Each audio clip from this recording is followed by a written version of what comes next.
Well, hi guys, and welcome back to 2Qs with Lisa Ward. I am your host, and today our guest is Miss Bernadette. So, Bernadette, introduce yourself and tell us a little about you. Sure thing. So my name is Bernadette Dutra. I am the CEO and founder of IntelAccess, a cybersecurity company that is geared towards small, mid-level hospitals, as well as provider-led practices in the United States. I'm super excited to be here with you, Lisa, and talk about my experiences and anything else that comes along. Awesome. Yay. Well, thank you. And I have our two questions. And the first one is, what do you want that you don't already have? So what I want that I don't already have is the ability to make a huge difference in the United States for our practices with our cybersecurity services. So I'm just starting out, and we have a couple of provider-led practices and small hospitals that we are doing work for. But every day we turn on the news and we see that another hospital has been cyber attacked in some way or another. And I feel like, oh, if we were only there to provide our proactive services, that wouldn't have happened. But Mhm. I think that the word is not out yet. And so, really, what I want is just to get the word out that you can avoid these circumstances. Like our hospitals, our clinicians, our provider led practices, we can avoid these if we just take a look at our network, do some testing. I mean, what it falls back on is I spent a lot of time in healthcare IT. And after many years in healthcare IT, I found that we would go to hospitals, provider-led practices, and our sales team would sell more solutions about how you can work faster and how you can integrate this. And nobody actually looked at the entire ecosystem that they were building. You know, your practice was building, your hospital systems were building, and took a look at, is this actually secure? So Mhm. you can have an engineer build the API from one solution to another, from your EMR to the mobile solution, but is it all holistically secure? And so I laid in bed for months and months after seeing that, even my own clients were being cyber attacked or hacked. And I was like, wait a second, this, there's got to be something else. And so I started learning more and more about cybersecurity methodology. And I was like, oh, this is it. This is the lower level. This is the deeper level of where you need to have really experienced, certified cybersecurity engineers to take a look at the whole ecosystem. Mhm. And it allowed me to really get that full understanding of where I've been living in the IT world and say, okay, I want to make a difference. And so, yes, what I want is to really make a huge impact. So that's what I don't have right now, but it's on the list. Yeah, we're working on it. Yeah, having been from the inside, you could see all of the, you know, errors or holes or ways we could be hurt. I mean, some of Yeah, our stuff is online, which is very scary. It's great for convenience, super easy to share information, log in, see all the updates. But, with convenience comes potential access for harm exactly. ish. So, hmm yeah. And the lack of understanding, really, the lack of understanding of how networks work and how to protect your data as a whole. That I think that it's just not out there yet. So everybody's Mhm. just wondering. I mean, even when I say I'm in cybersecurity, they're like, "Ooh, I don't know anything about Dun, that." I'm dun, like, "Oh, dun. I wish you did. You need to know." Yeah. Well, I mean, really for any business, I think, we're trained at what we do, but there's so many aspects of being like a business owner that we don't necessarily think about. It's why having professionals on, we call it like your board of directors, they help protect the different aspects of business. Yeah, and a legal team and a compliance department. That's key, definitely. Yeah, and then a cyber department needs to be a part of, especially for bigger entities. You would probably say any entity, but especially Bigger. larger ones Yes, definitely. where we have lots of information. Okay. So you've quasi alluded to it, but so what's holding you back from achieving said massive impact? um, right now, I think it's just making sure that the massive impact goes out with the right message. Instead of adding, a ton of salespeople to plaster our message, we are walking softly and carrying a big stick. So I think what's holding us back really is just ensuring that we go out to the country with a clearly defined message that ensures that they know that we're here to help. We're not one of these providers of solutions, of internet solutions, that's going to, oh my gosh, we're going to make you move faster and run stronger and longer and everything is going to be amazing. Nope, we're going to take a look at what you already have and we're going to tell you how to fix that before you add another automated solution to yet your large ecosystem. So, and this is because we care. And that is the most important message that I want to deliver. So I've met with a few of marketing branding companies who are like, okay, we'll just put your name out with all of this. And I'm like, oh, I don't know.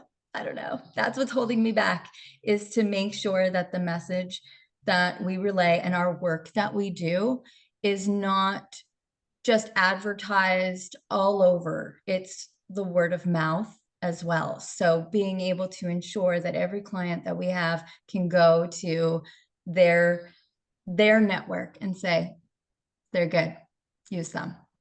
Just that like little layer of understanding, and that word of mouth is most likely what's holding us back from being huge. But I think that genuinely it will make a difference in the long run. So that's what's holding me back right now, is that very carefully calculated approach to ensuring that our message is delivered genuinely with the understanding that we want to make a difference, and that's really what matters. Yeah, well, it's almost like having the network of care providers.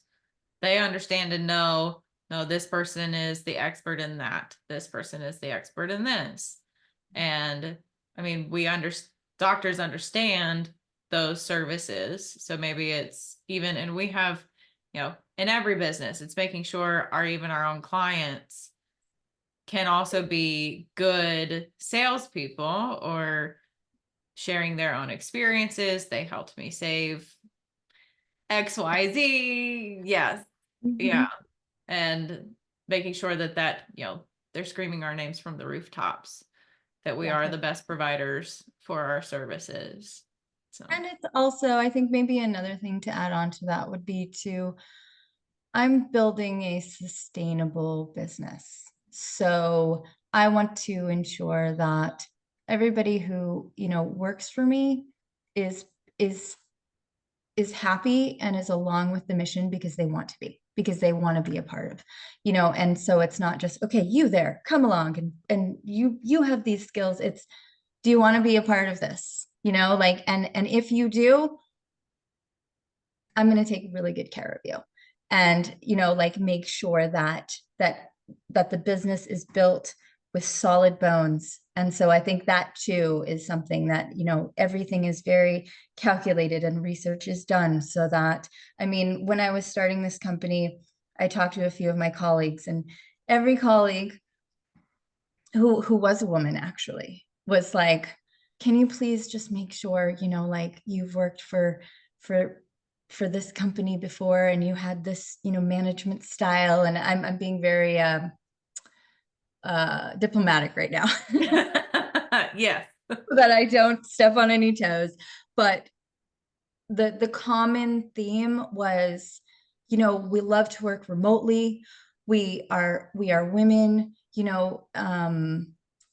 please just actually care about your employees.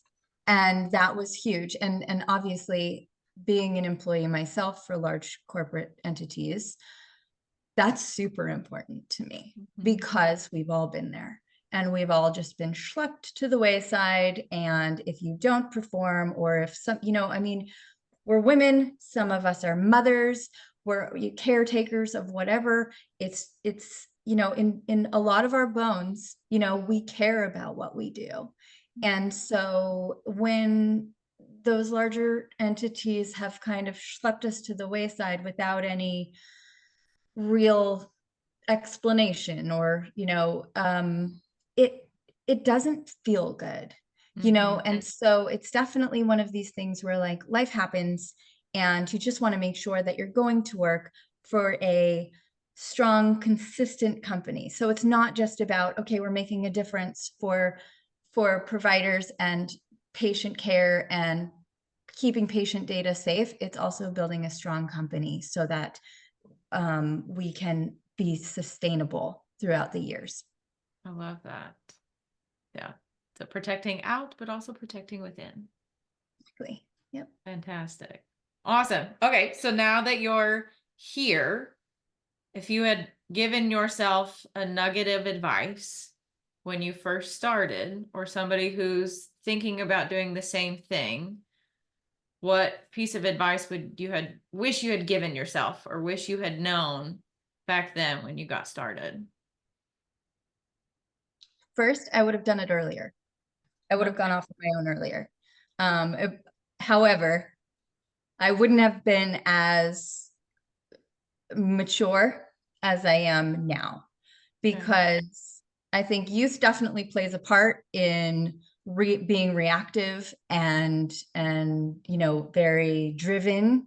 I think just wait a little bit, craft your idea, and then run with it. One piece of advice I would have given myself, just other than start earlier with this idea, would probably have been engage the legal team earlier. Always have, definitely, like, when you have an idea, definitely, reach out and have, make sure that every step that you take is, and not because I've had any issues with it, but because it takes a long time. Only because it takes a long time to find the appropriate legal team for whatever you're doing. And then you need to ensure, that you have proper documentation and everything so that you're protected. So I'd say do your research. Even before you create your whatever entity you are, your LLC or your S Corp, or like I'm an S Corp. So whatever it may be, do your research and make sure that you have everything down, and be patient. Be patient. Yes. Yeah. That's probably what I'm worst at. I want it now. Me Instant too. gratification. Oh my gosh. My patience is just, oh, it's just not even there. I'm like, okay, all right, we need to wait. We need, what can we do in the meantime while we're waiting?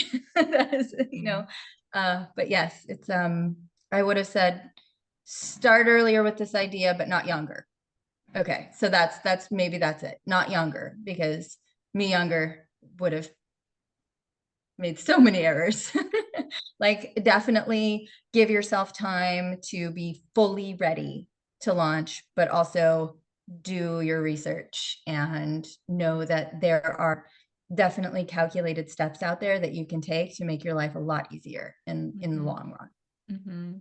Was there a specific resource that you wish you had or that you discovered that was super helpful? It took me a long time to find my cybersecurity lawyer. And she is awesome. She's data, privacy and compliance and cybersecurity. And I'm just going to say it out loud. The fact that she is a woman makes me happy in my heart, because I went through a lot of lawyers looking through, and I just found her through this lawyer knows this person and my friend knows that person. And then all of a sudden it led me to her. And I was like, thank you.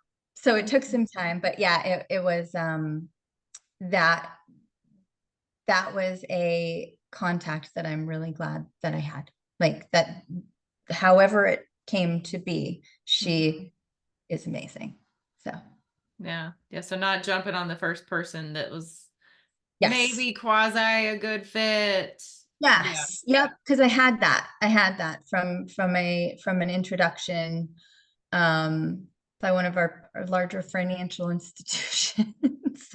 And they were great, don't get me wrong, but I was like, and if you have that hesitation, go with your gut. And that is definitely one piece of advice that I can give all around to everyone, and even those who are younger and just kind of evolving as a woman, as a person.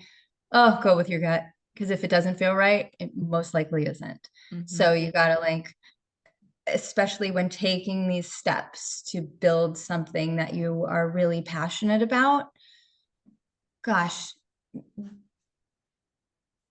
engage with the person that, like, makes your heart sing, that you're like, oh my gosh, okay, you're it. And that's also how I've hired too, is those people who can, like, speak to just, I don't know, speak to who you are. And that's how you're gonna really build and have it be organic. I can see that for sure. Once you click and you feel like your values align, the missions align. Yeah, Exactly. we have that for when we work with clients. We're building out that board of directors. So all of the advisors in your life, make sure that they can be that cheerleader for you, or they're very knowledgeable, they understand what your goals are, can be supportive, but also go, no, we gotta Yes, pivot and do that. Actually, we need to exactly. go down this path. Yep. Keep us in line. Exactly. Those are the people that you want to surround yourself with. And you'll know as you know, like, navigate. And it's definitely been, my journey has been, I've not followed my gut so many times that now I just go with my instinct, and it pays off. That's awesome. Well, do you have any projects coming up, any volunteer things, mentor things that you're working on that we need to know about? Not right now. I'm just focusing on the company. I've always been involved in my son's school. And so I rebuilt a school district a while back. The school district that he was in, they reorged, and you had to be elected, and I joined, and that was maybe the coolest experience I've ever had, was really learning how that works. And then I did a little bit of, like, parent teacher group stuff back a couple of years ago. And I thought about getting involved in my local politics, but I think we're gonna save that for a later date.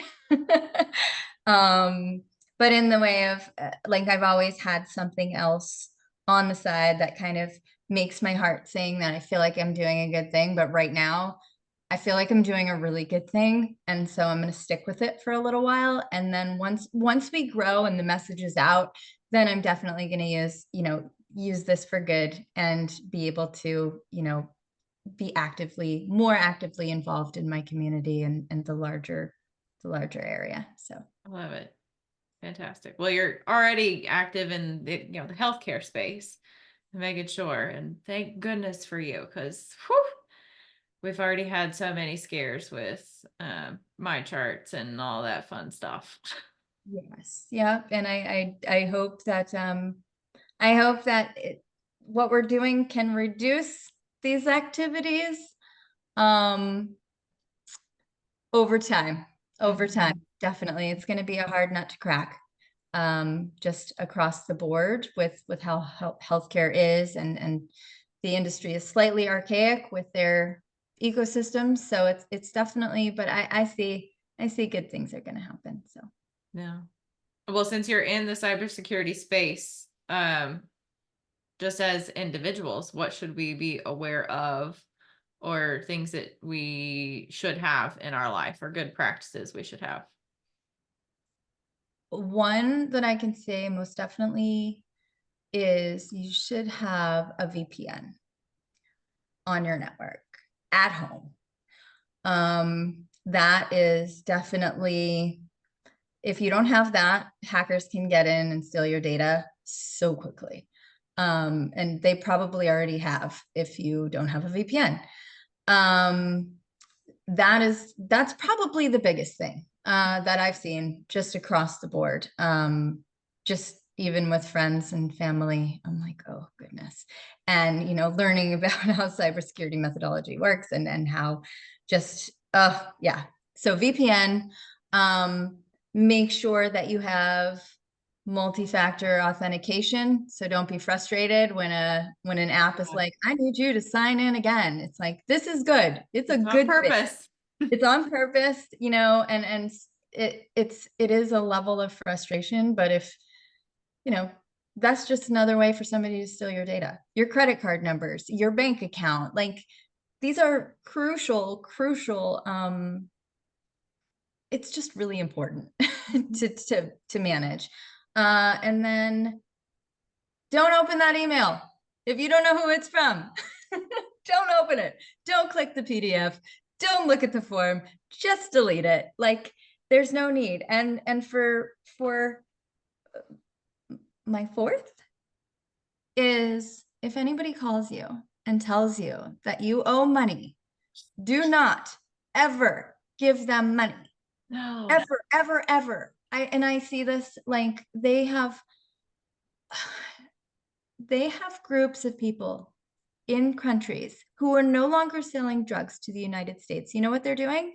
They're having people call and scam other people only in the United States because we are so gullible.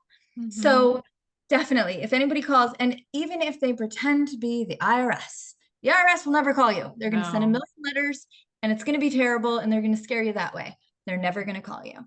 So this is my little nuggets of information of how you can protect yourself, and just, be smart about it. And if somebody really needs to get you and they're actually legitimate, they'll find you, they'll get you. But if it's unknown and you don't know, don't open the email, don't click the link, and don't pay anybody who calls you over the phone. That's my advice. Yeah. Oh, I couldn't tell you how many articles I've read. It's like the scare tactic. I'm like, but somebody did click on the link. Like, it's that easy to do. So, well, thank you. Because we harp on that. We try to make sure we protect everybody, but it also is good to literally hear it from the professional that is in that space. It's like, see, it's not just us telling you. We're not, overly secure on or protective of everything. So no, you actually need to do that. It's very important. Awesome. Well, thank you so much for your time. Hopefully you guys log in and hear the next episode, and hope you guys all have a great day.